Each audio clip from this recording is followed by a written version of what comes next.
Welcome, new and old friends. My name is 242, and today 42 got us 2 more Christmas horror stories. Not all naughty children get coal in their stockings. Sometimes it's much worse. Some get visited by a creature named Krampus. Our first story is what happens to the children that get taken away, and what horrors they see. Our second story is about being visited by him, but not being taken, and what scars and fears that leaves behind. If you're on YouTube, please remember to like, subscribe, share, and comment.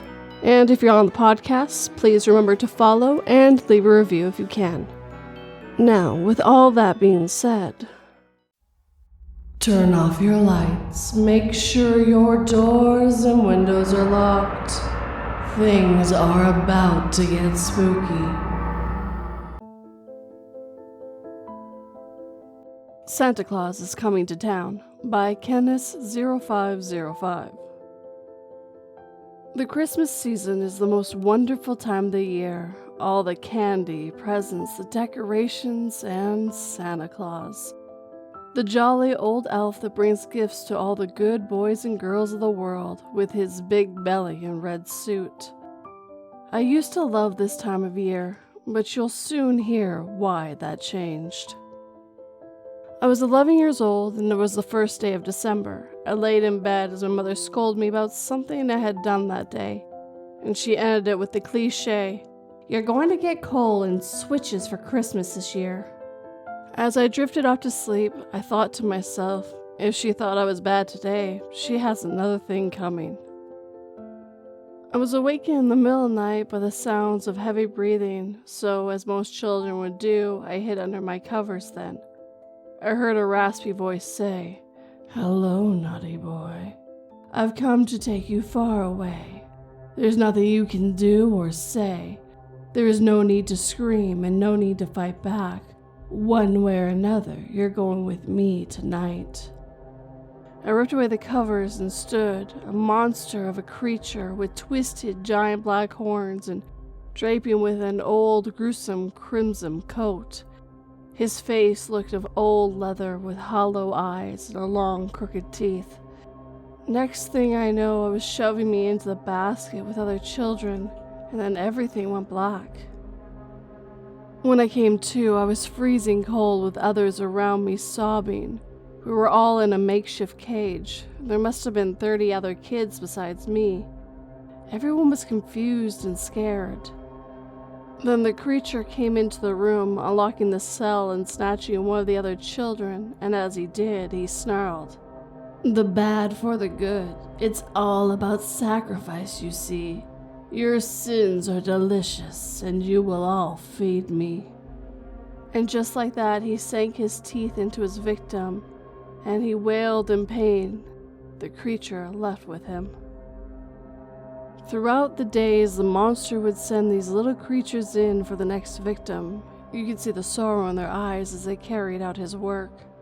From time to time, the monster would come in to handpick his next meal, and every time he did, he was a little fatter, and his hair began to grow. It was almost as if we were witnesses to the dead coming back to life. It started out with one child every couple of days, then one a day, and now he would take 2 or 3 at a time. We made our plan and tried to escape, but to no avail, and the days drug on, and I was the last child left in the cage, and I knew that today would be the day the creature would eat me. It had been a while since he had come to collect his meal, and I could only imagine what he looked like now. Visions of the monster with his grotesque skin spun around in my head. Then I heard the now familiar sound of the lock opening, and I saw him walk in. I knew my time had come, and I'd be the next meal for the monster. As he approached me, I noticed something was different. His beard was full, and his cheeks were merry. The coat that once was way too big fit him perfectly. He was fat and happy. He looked like a jolly old man, not a threat at all. But then he spoke. "It's Christmas Eve, child. There's no need to be frightened." I cried out in anger. "What kind of monster are you?" Santa Claus, he chuckled. He saw the look of confusion on my face, and he laughed his deep, guttural laugh and began to speak. It's all about sacrifice. It's simple to see. I take bad and reward the good, and it pleases me. I'm Krampus to the bad, but Santa to the good. This part of my lifespan is misunderstood. It made sense to me now. I had always wondered how a man living in the North Pole stayed so full and healthy with no vegetation or any other source of food. He smiled at my realization and said, December is my month, my time to thrive, and I bet you are wondering why you're still alive. I nodded as he bent down and removed his hat. The horn shone bright. Every year I do this. Every year it's the same. Every year I release one, so the world will remember my name. I looked at him puzzled, and he picked up on my confusion and continued. The reason I live, the reason I survive, is that all the children believe I am alive. All the other old gods like me have gone out of existence and ceased to be. The world has forgotten who they are, but not old Santa Claus, not so far. You will tell your story, you will tell your tale. Though many won't believe, some of them will. I passed out and woke up on my front porch. I beat and beat it on my door with all my might. My parents came down, and we were united again. I told them what happened, but just like Santa said, though many won't believe you, some of them will. And the only part they seemed to believe was that I was with Santa. They forgot about how he looked like a monster or eating children. So the spirit of Christmas lives on. The only reason I'm talking about this after all these years is because my neighbor's little boy was taken last night from his bed. That little fella has been a holy terror all year. He didn't heed my warnings, no matter how sincere they were. I did all I could for him, but boys will be boys, and he will answer for it, I'm afraid. I'll leave you with this. He knows when you're sleeping, he knows when you're awake. His mouth waters when you've been bad, so be good for God's sakes, because he is coming to town.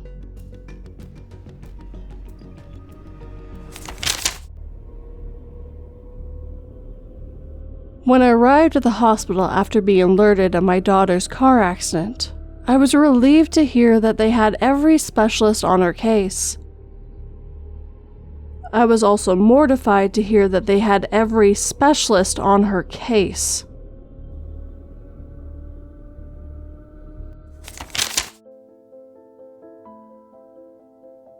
I met Krampus as a child, and I think he's coming back this year.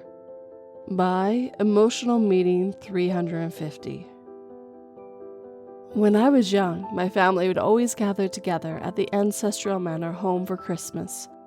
My family is, and always has been, part of the upper crust of society, as a few of my more, let's say, spoiled aunts would like to say. Where was I? Oh, Christmas. We would gather together and spend the last 2 weeks of the year together, celebrating Christmas and New Year's before we go our separate ways, and I would not see a majority of them again until Thanksgiving. Unless some great emergency pulled all of us together, the last one of those was the death of my great-grandmother.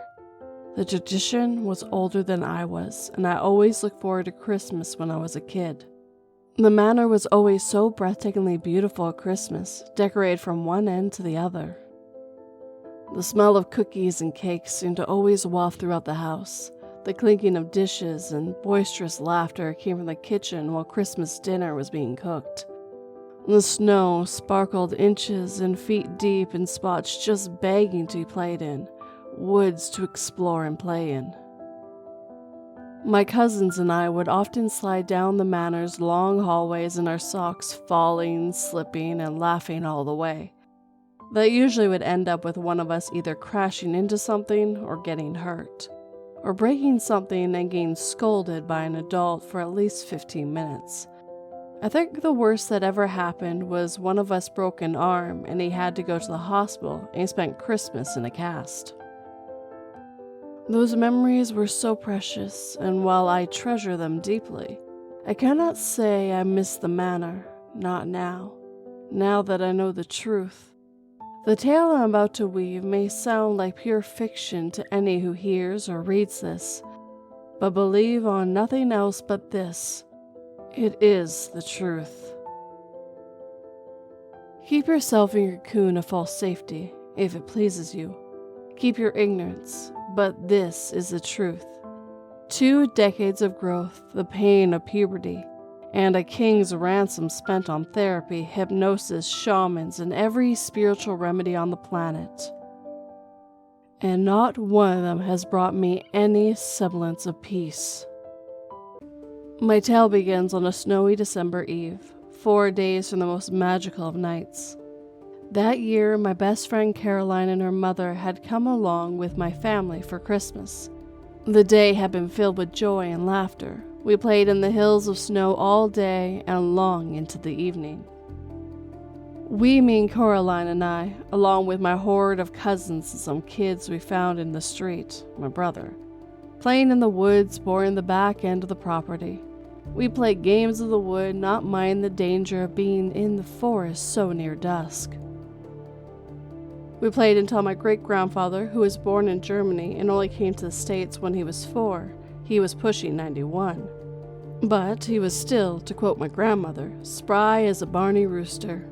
He called us away from the woods, telling us it was getting too late and the woods were too thick and it was getting too dark to explore them today. Hearing our groans of disappointment and the general sounds of a group of young, curious children being denied an adventure, great-grandfather smiled, and with the patience of a saint, he reminded us we would be there for 2 solid weeks, and we would have plenty of time to explore when there was more light. He shooed us back onto the snow, where we continued to play under his watchful eyes. We were called in the house late into the evening. The sun was finishing its descent below the skyline. The adults rushed all the children to separate bathrooms in the expansive manor home.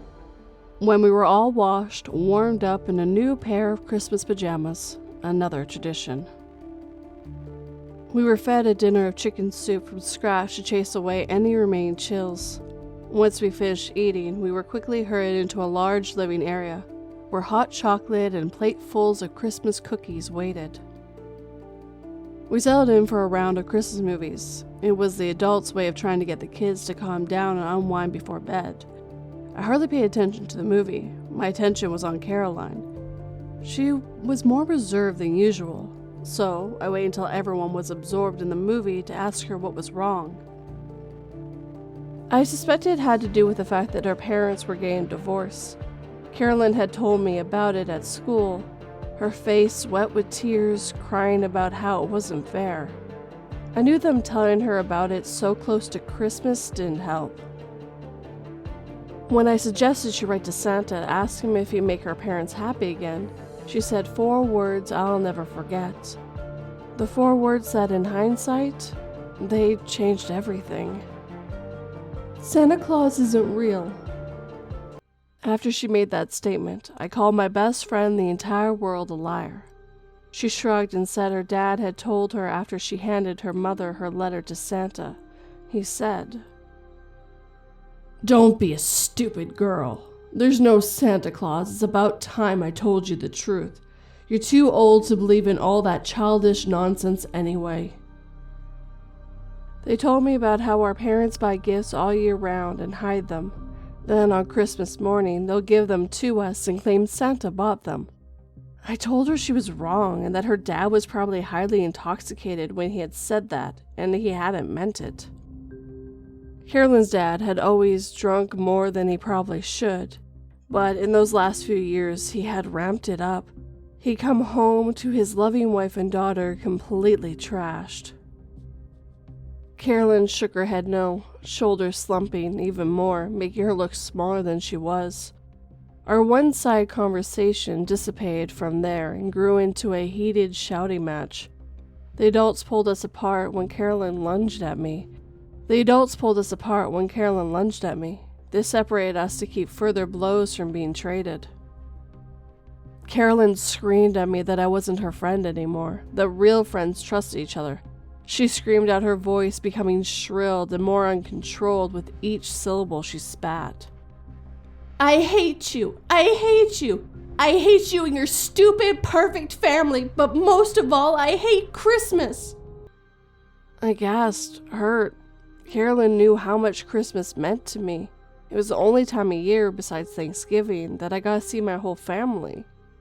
And she knew this year was hard on me. She knew I was going to be missing my great-grandma, my Nana. This was the first Christmas without her here. I remember laying in my uncle's arms near tears. He deposited me in my great-grandfather's lap. Papa let me bury my head in his cashmere sweater. He rubbed my back while he murmured words of comfort in German. My mother had discovered I was more comforted by German when I was just a baby. Papa could settle me by just talking to me. Whenever I was stressed or hurt or panicking, I was quickly handed off to Papa, and he was in charge of soothing me before any anxiety swallowed me. Papa's voice was just as strong as it had always been, and it quickly relaxed me.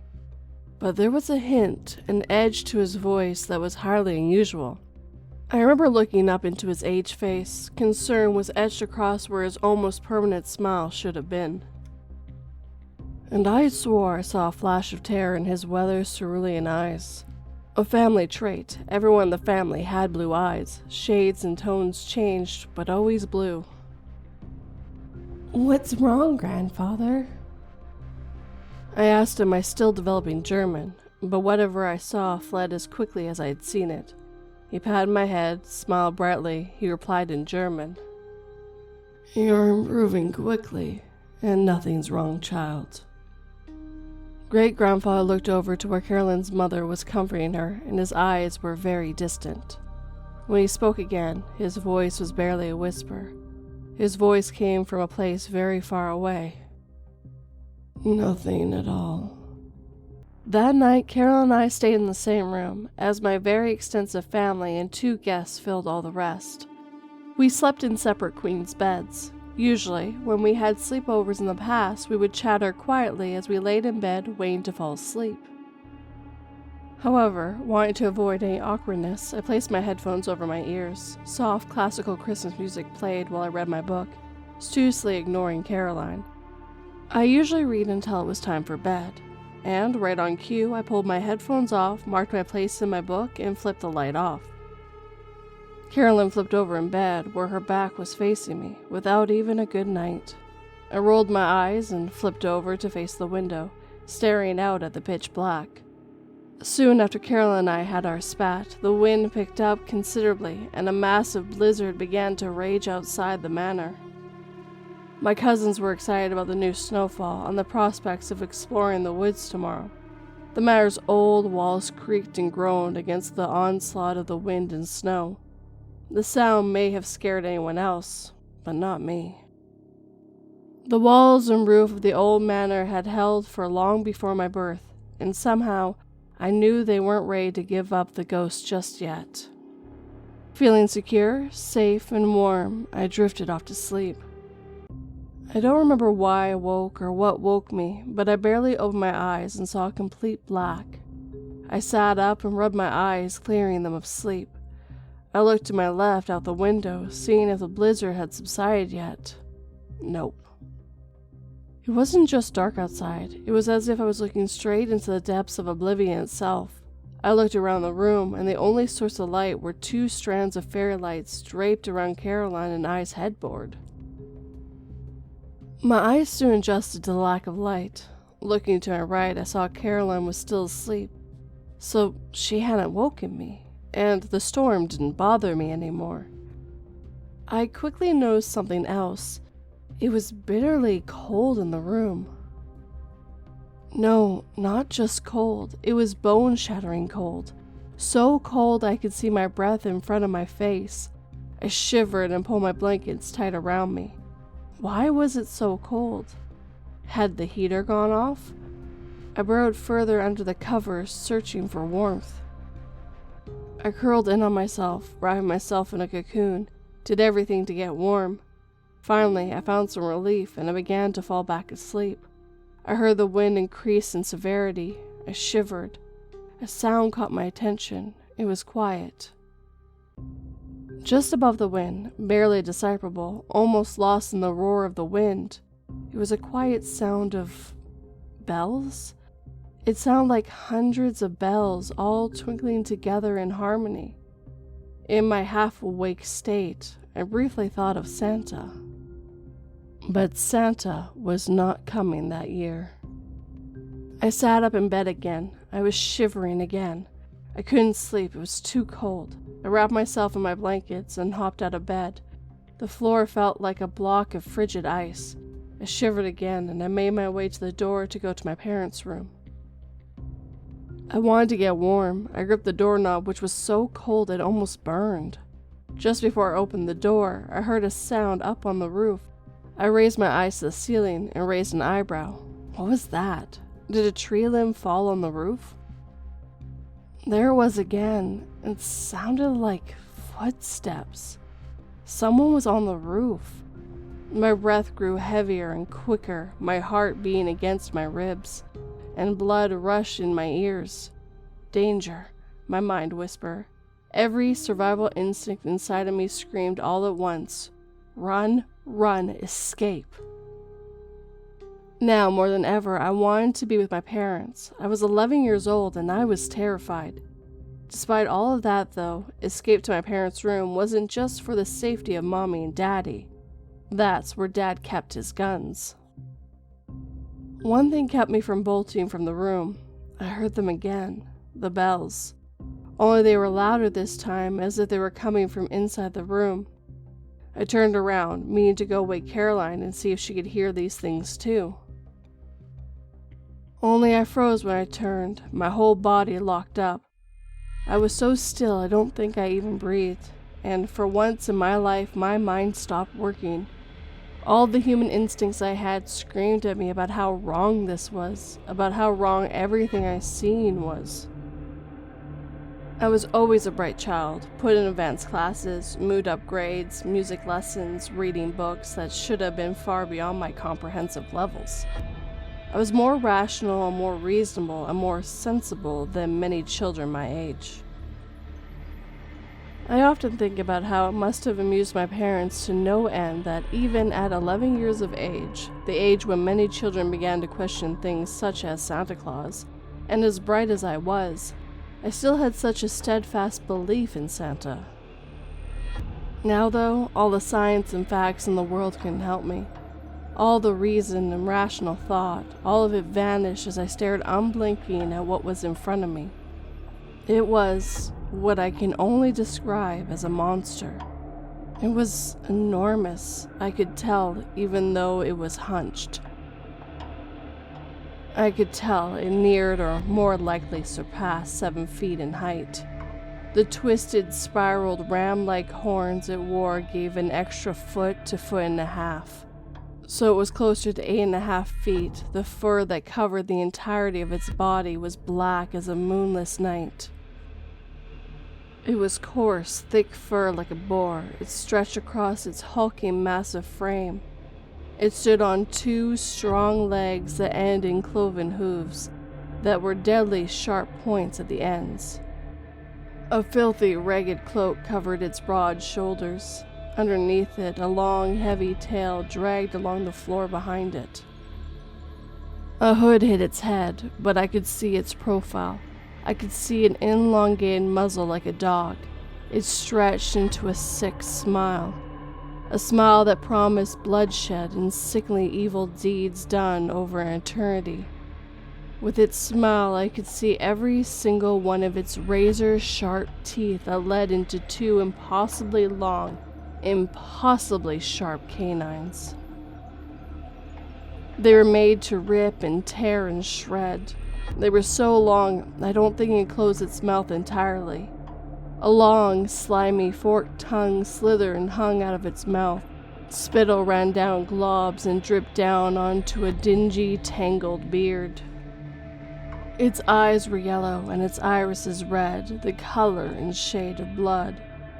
Wrapped around its body and clasped at its wrists were thick chains. Every ragged breath the monster took caused them to tinkle, like bells. Oh God, the bells. The ones I heard earlier, they weren't from Santa. They were a warning. They were a warning that this thing was coming. The sound was methodical, beautiful, just proposed to what it heralded. Much like a battle horn, they were the herald of death. The realization slapped me hard, along with the epiphany that I could die. So many thoughts raced through my mind at warp speed. I never get to apologize to Brittany for accidentally implying she was fat. I never see my dogs again. I miss Christmas with my family. My family. The thought of my family caused panic that had been bubbling in my gut to spread to my chest cavity, where it pressed on my lungs, making it nearly impossible to breathe. I was on the verge of a meltdown that would make Chernobyl seem tame. My family. If this thing got out and it went after my family, what would it do? Why was it here? What did it want? Why? My attention was drawn back to the beast when it shifted, chains tinkling like Christmas bells. Terror shut my mind and body down once more as the creature's hands were now visible. I could see what it was doing. It loomed over Caroline's bed, holding her neck in a vice grip. The skin of its hands resembled the skin of a buzzard's head after it had been exposed to much rotting flesh.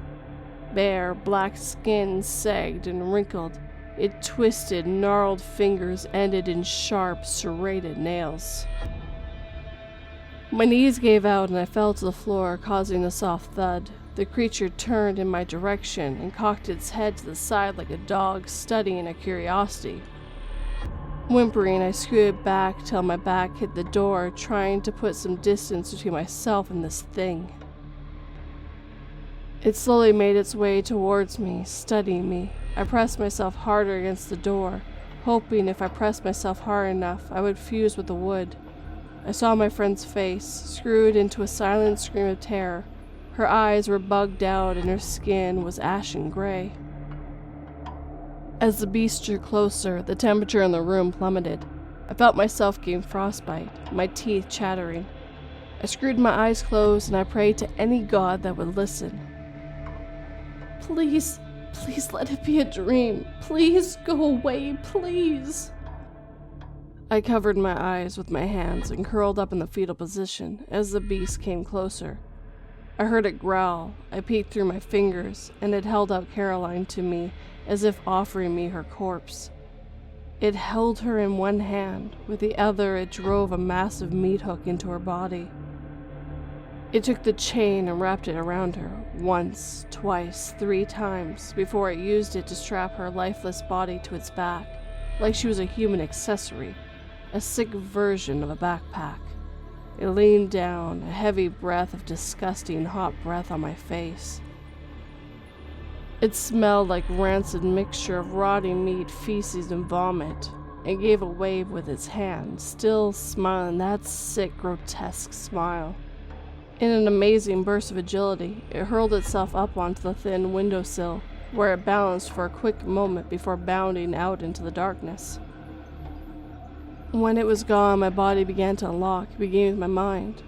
Why? Why didn't it kill me too? Why did it leave me alive? I came to a hard realization. It wanted me alive. It came here specifically for Caroline. It wanted her for some reason. Caroline. Oh God, my mind began to try to process what happened in what turned out to be 15 minutes, but to me it felt like an eternity. The cold was retreating, leaving the room feeling warmer, and my limbs began to come back to life. With the retreating of the cold came the break in my mind. Processing all that had happened proved to be too much for my small young mind to handle, so my mind fractured, and I began to scream. My family burst into the room. My mother picked me up off the floor and held me close as I continued to scream. She began to ask why I was so cold and tried her best to comfort me. My father held both of us. He tried as well to comfort me, but failed to do so. I kept screaming. My family demanded to know what was wrong. Caroline's mother screaming, demanding to know where her daughter was. I pointed to the open window, still screaming. The first rays of dawn illuminating the sky, creating a masterpiece of colors dancing across the sky. In the lighting, you can see on the windowsill 2 perfect hoofprints sat in the snow gathered on the sill. My great-grandfather ran to the window and began to yell out curses in German. He slammed the window closed and turned to face his family. He marched across the room and took me from my parents. He began to quiet me. Slowly, I fell into a catatonic state. My family gathered around him, demanding to know just what had happened. He looked around the room. His gaze touched each one of his descendants, and he only said one word: Krampus. At the sound of its name, I began to scream again. There was an investigation and a manhunt. Search parties scoured the property for days trying to find a trace of Caroline. They found nothing. Not that I expected them to. They found Caroline's body abandoned. She had been left by a sewer grate. Discarded like a piece of festive waste, she was miles from the manor. She was nude, and this I only learned years later, but she was missing her eyes. No arrests were ever made, not surprising. I was questioned by several officers, detectives, child psychologists, and everything in between. I never said a word. In fact, I didn't talk for almost 3 years after the incident. Even after I began talking again, I never spoke about that night, not to anyone save for my therapist. Now I'm married with a son and daughter of my own. My family still comes together on the holidays, only never at the manor again. After Caroline's murder, we sold the manor, and it was left to rot. I'm writing this as a warning. If you hear the bells, it's already too late. I think Krampus has kept me around. Every so often I will hear the bells. Sometimes they're barely discernible. Others, they are deafening. Just a little reminder he's always there, always watching. He's sporadic with his visits. It's like he's blown in by the wild winter winds. I've never heard the bells on Christmas again, though, but I'm worried. This year is an important year. My son is 11 this year, the very age I was when I met Krampus. I'm worried this year my son's friend Gavin will be joining us for Christmas along with his father, who's my husband's best friend. Gavin is much like Caroline. His parents are divorcing. His mother is a severe alcoholic, and his outlook on Christmas is very pessimistic. I tried to refuse, but my husband went ahead and invited them without consulting me. By the time I was told, it was too late. So, here in my office, I sit on the week before Christmas, here in the dark worrying. While my family sleeps safely tucked away for the night, I can vaguely hear the blizzard raging outside. It's gaining strength every hour. The wind roars, blowing the snow against the house. My husband comes to me before he heads to bed. I kiss him goodnight. Knowing it would bring up unanswerable questions, I hid how angry I am at him. I sit here in my office, a shotgun loaded and sitting in my lap. As I stare up the ceiling, I'm listening intensely, dreading to hear anything other than the wind. The grandfather clock chimes midnight. The electricity goes off. And there they are, barely discernible above the wind. I can hear the faintest sound of bells.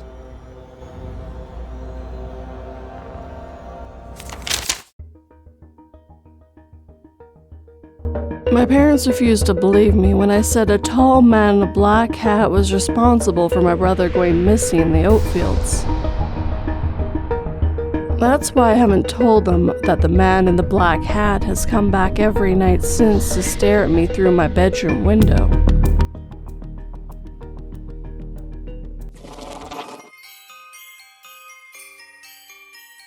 And with that, our time together was coming to an end. As always, I like to thank the writers who let me read their stories today. I also want to apologize if I said Krampus instead of Krampus in any way, or if I'm still mispronouncing it.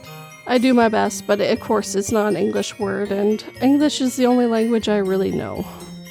That first story where Krampus becomes Santa Claus is a really interesting idea, and I kinda did really like it and would love to explore that more.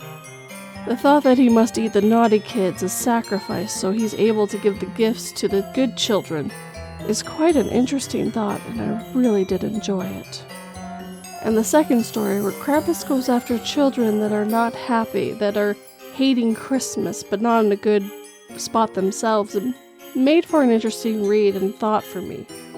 I really want to look more into the mythology of Krampus to get an understanding of maybe why she was naked and her eyes were eaten. That might have also just been added for the story.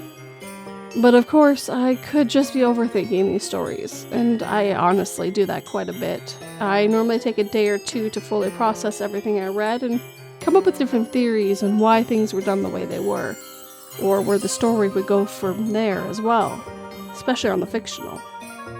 These are just my thoughts on these things. I really did not grow up with Krampus being a thing. We just had Santa Claus, and if you were naughty, you got coal in your stocking. So I guess it just intrigues me more because it's something new to me, and I would just love to dig in and find out more. And I've also found out there's more than just one anti-Santa as well. Now, if you enjoyed these stories, please remember to hit that like button and make sure it feels it. If you're new, subscribe and turn that pretty little bell to all notifications. And of course, you can leave me a comment, tell me what you thought of the stories, the music, all that stuff, or even the stories you would like in the future. It helps me know what my audience is kind of looking for as well.